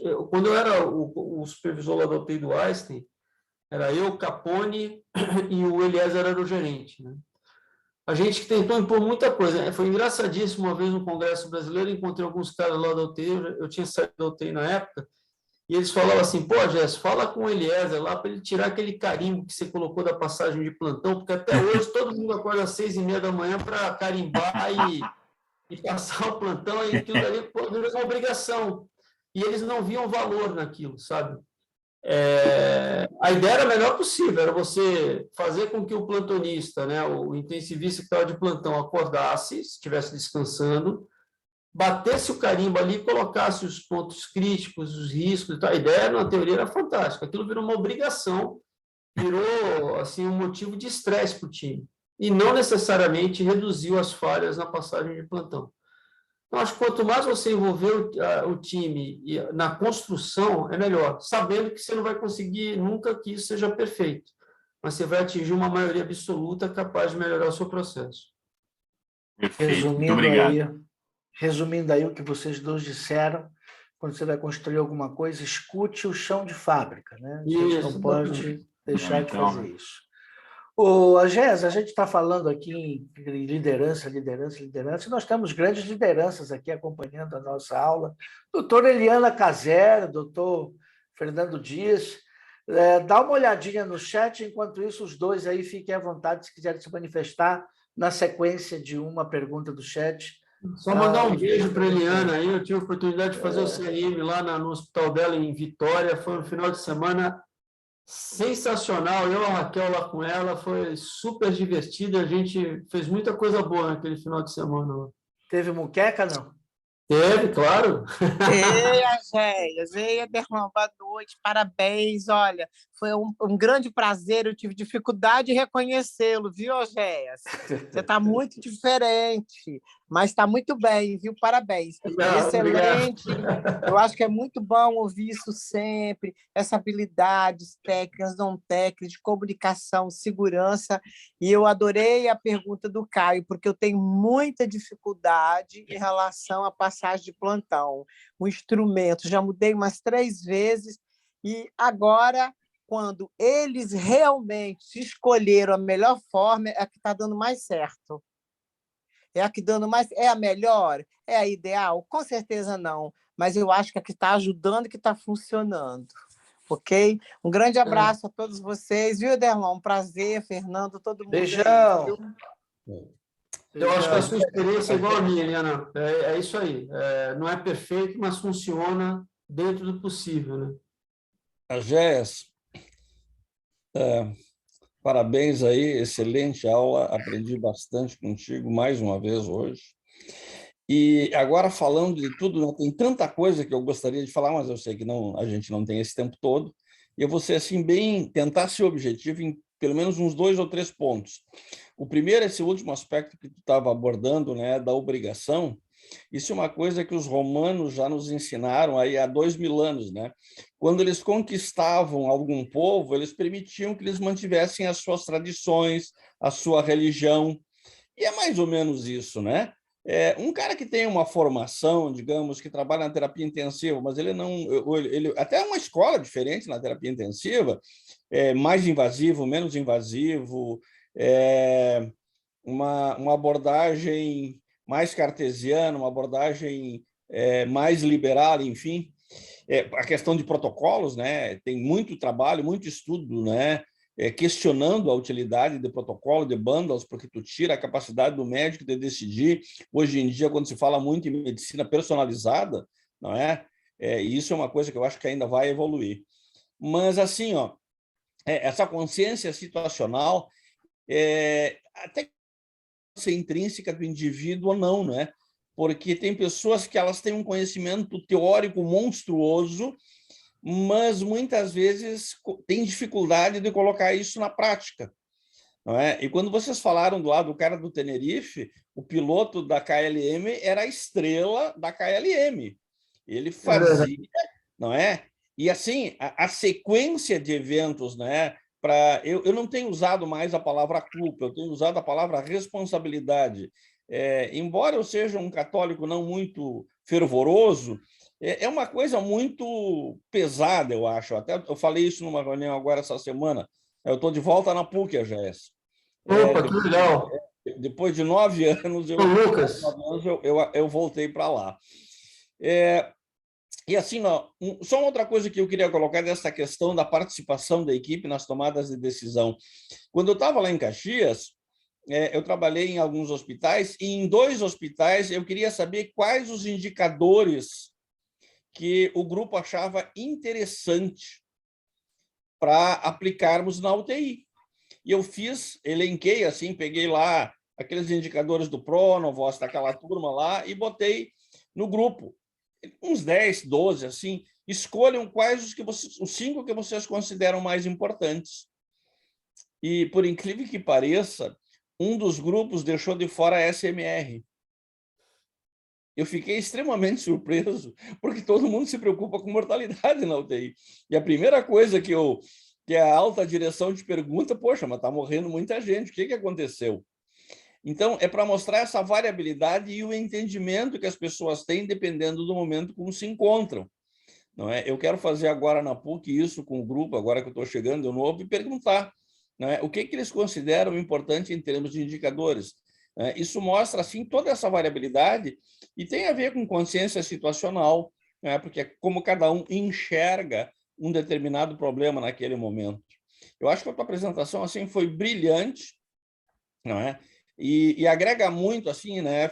Feliz daqueles que puderam te assistir agora, e eu já vi que está disponibilizado em PDF aqui, né? Seria bom disponibilizar o áudio também, Ederlon. Uma sugestão aí. A aula está sendo gravada e ela vai para o canal nosso no YouTube. Eu mando o link para vocês depois. Ótimo, então. legal. Mais uma vez, obrigado aí, Jéssica. Obrigado a você, Fernando. Cara, receber esse elogio aí só me motiva mais. Pô, sabe quanto que eu te admiro, quanto que a gente fez juntos aí, né? Durante os nossos trabalhos lá na MIB, e para mim é um motivo de super orgulho receber esse elogio, e eu concordo plenamente com você, né? Eu acho que nessa questão da variabilidade entra muito o papel da liderança, né? De novo, não é uma frase superficial, mas se a equipe, por exemplo, não viu o SMR, aí entra o cara mais experiente, o cara que tem o conhecimento para detectar isso e falar, pessoal, olha, o trabalho de vocês está fantástico, só tem um detalhe. O SMR é um indicador importante por isso, e tem que fazer parte do nosso dashboard de indicadores, né? Então, o líder é meio que um cara que vai conduzindo o time para chegar no ideal, né, daquilo que eles estão construindo. Mas concordo 100% com você que você colocou, e toda a sorte do mundo, aí, todo o sucesso possível lá na PUC de novo, no Hospital São Lucas. Agéias, tem uma pergunta no chat ali da Lília. Eu não sei se eu entendi bem, não sei se você ou se a Lília quer complementar algo, se você precisa de algum esclarecimento. Eu vi a pergunta dela a respeito de comissões. Sem dúvida, se as comissões são as que eu entendo, né? Comissão de óbito, comissão de hemotransfusão, comissão de prontuário, sem dúvida são comissões que trazem muita informação, especial a comissão de óbito, né? Nós temos lá no Einstein, a gente criou uma rotina da participação sempre de um profissional da equipe da prática médica e de um profissional da equipe de segurança do paciente nas reuniões de óbito. E sempre há um rastreamento dos casos que são discutidos em busca de eventuais pacientes que foram a óbitos não esperados, né, e que possam ter relação com algum evento. E, de novo, sem olhar punitivo, a gente acaba trazendo esse caso para uma análise de prontuário, para uma análise da situação, né, do porquê que o paciente foi a óbito, para a gente ver se há alguma oportunidade de melhoria. A mesma coisa a gente faz na comissão de hemotransfusão, e na comissão de prontuário também tem sempre um membro da prática médica, porque uma das coisas, e aí já indo mais para o lado reativo, né, Devon, uma das coisas mais importantes dentro dessa questão de segurança do paciente é o gerenciamento de conflitos e a maneira como a gente passa as notícias para os familiares, a questão do disclosure, né? E o preenchimento do prontuário pela equipe médica, principalmente, a realização dos termos de consentimento, são as nossas duas principais defesas no caso de um processo judicial, no caso de um risco aí jurídico, e são geralmente, apesar de serem as duas nossas principais defesas, são as duas coisas que a gente menos faz com eficiência: preencher de maneira adequada o prontuário e levar a sério o termo de consentimento. E a gente está fazendo um trabalho pesado junto ao corpo clínico do Einstein para criar um sentimento de urgência na melhoria dos termos de consentimento. A gente vem criando termo de consentimento para cada procedimento, né? E no preenchimento mais adequado do prontuário. Inclusive, recentemente a gente completou quase 200 power plans, que são prescrições de determinados tipos de doença, para que essas prescrições permitam ao médico algum apoio à decisão, algum direcionamento para que ele não esqueça e use aquilo a seu favor. Então, essas comissões, de fato, se é isso, Lília, são essas comissões a que você se refere, elas são muito importantes, sim, para essa questão de qualidade e segurança do paciente. Perfeito. Exatamente, são essas comissões mesmo. Eu tive a oportunidade de trabalhar muito com isso, como diretora clínica que eu fui no servidor. Diretor clínico é uma posição interessante porque é um cargo eletivo num hospital público e é muito recente. E uma das questões que tem, até pelo CRM, é essa questão de você ver do que as pessoas estão morrendo, aonde estão morrendo. E como você falou, quer dizer, se o gestor maior quisesse olhar realmente para a segurança do paciente, ele estaria muito olhando a comissão de óbito e vendo onde os pacientes estão morrendo e por quê. E outra questão que vocês comentaram aqui, de uma forma geral, é essa questão do médico ser tão alienado, porque ele estuda tanto, ele fica tão só nele, com ele, o conhecimento dele, que ele não consegue ver o todo. E, de repente, veio o prontuário eletrônico. Quando eu participei, e o prontuário eletrônico no Hospital do Servidor começou só em 2015. Então, você veja, a gente tem 7 anos de prontuário eletrônico. E eu participei de reuniões engraçadíssimas, né? Porque junto com o pessoal da TI, e nós médicos sabemos tão pouco disso, e de repente a gente tem o MV, que o manual do MV é uma lista de páginas amarelas. Acho que os jovens nem sabem o que é uma lista de páginas amarelas, nós mais velhos sabemos. É tão grande, é tão cheio de coisas, e de repente cada serviço queria criar uma página dentro do MV, que já tem páginas amarelas de sugestões que um monte de gente craneou em cima para criar o MV. Eles queriam fazer a sua fichinha específica que eles sempre fizeram durante anos. E foi interessante que a gente se reunia justamente com a TI. E a TI falava, não, mas isso talvez exista. E, de repente, a gente começou a perguntar para eles, o que vocês têm? E daí eles também não sabiam, porque era tão cheio de detalhes, e daí tanta coisa a gente descobriu e a gente não consegue pôr em prática. Uma das coisas, por exemplo, a gente tem na primeira aba que a gente colocou aberta para o pessoal, é falar as comorbidades que o paciente tinha. O Hospital dos Servidores é muito interessante, porque é dos servidores públicos, e os servidores públicos se tratam lá por 20 anos. Então, você pega um paciente jovem, de repente ele tem 80 anos. E se tivesse isso colocado ali, a hora que você abre o prontuário daquele paciente, você já sabe tudo que ele tem, não é? Que ele teve isso tal época, aquilo tal época, aquilo tal época. Isso a gente não consegue pôr em prática. Mas, mais uma vez, é isso. Se o diretor-mor, o superintendente, não dá atenção a isso, não adianta. a gente pode ter o melhor dos instrumentos que você não consegue que isso vire uma aplicação que todo mundo acha que é interessante para a segurança do paciente, etc.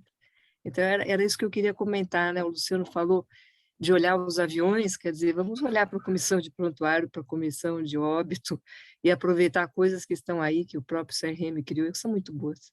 Sim, e chamando a atenção que são comissões onde as pessoas trabalham gratuitamente, na imensa maioria dos hospitais, né, e fazem trabalhos excelentes, importantes.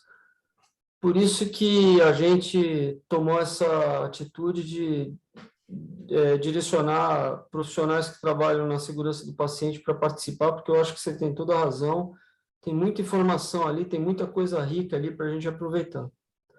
E aí, Delon, tem só uma coisa aqui, já que você pediu para ver o chat, tem uma pergunta, eu acho, do William Odani, sobre bundles e protocolos. Ele pergunta se ter efeito agregador ou atrapalha na participação do corpo clínico no cuidado do paciente. William, a pergunta ela é extremamente pertinente porque pode acontecer as duas coisas. Eles podem agregar ou eles podem atrapalhar. E, de novo, vem um pouco do que a gente já discutiu, né? Cultura, liderança. Cultura, liderança. Eu me lembro do protocolo de AVC lá do Einstein, ele só começou a funcionar quando a gente usou de um pequeno artifício. A gente chamou os neurologistas para construir ele. Porque até então o protocolo estava lá, tinha mais de 100 páginas e ninguém usava. A partir do momento que a gente levou para uma discussão com a equipe multi e com os neurologistas, os caras começaram, de fato, a usar o protocolo. Então, acho que ele pode ter esse efeito agregador a partir do momento que as pessoas participam da sua construção e, como o Ederlon falou, a liderança banca, né? Mas eles podem atrapalhar, como a gente viu também na apresentação, a partir do momento que é imposto e que vira algo com sentido punitivo para as pessoas, né? Eu não usei o MIUS, eu vou ser punido. Isso destrói a cultura de segurança de um lugar, né? A GES, isso que a colega falou aí da comissão de óbito, eu estava pensando aqui, eu não me lembro como é o nome da sigla, é NTBS? Como é que é o nome da sigla que investiga as catástrofes aéreas? Lembra? Putz, eu não vou lembrar agora. Não, mas é mais ou menos o equivalente, né? Vai atrás da caixa preta. Isso, exatamente. É isso aí. É isso aí. Géias, a gente não se deu conta, o papo está bom, já são 10 horas da noite. Eu só tenho que te agradecer, foi muito boa a discussão, excelente a apresentação. E você falou de uma coisa, do disclosure, e há 2, 3 semanas atrás eu estava discutindo isso com minhas residentes, mas esse é um excelente assunto. Para uma outra oportunidade, a gente vai te chamar aqui de novo para a gente falar sobre isso. Obrigadão, Agéias. Cara, você não precisa agradecer, eu que agradeço. Assim, eu me senti tão em casa, revendo tantos amigos, fez muito bem para mim estar aqui com vocês hoje. Então, muito obrigado, você conta comigo aí para quando você precisar. É sempre muito familiar para mim, é sempre muito gostoso estar com as pessoas que falam a minha língua, né? Que são o pessoal da terapia intensiva. E eu já tive a oportunidade de participar de outras reuniões aí no servidor, lá no passado, né? Então, você não sabe como foi bom, como foi, assim, me fez bem, assim, foi muito positivo estar aqui com vocês hoje. Muito obrigado mesmo. Um grande abraço, boa noite a todos. Colocou aqui NTSB, o nome da sigla.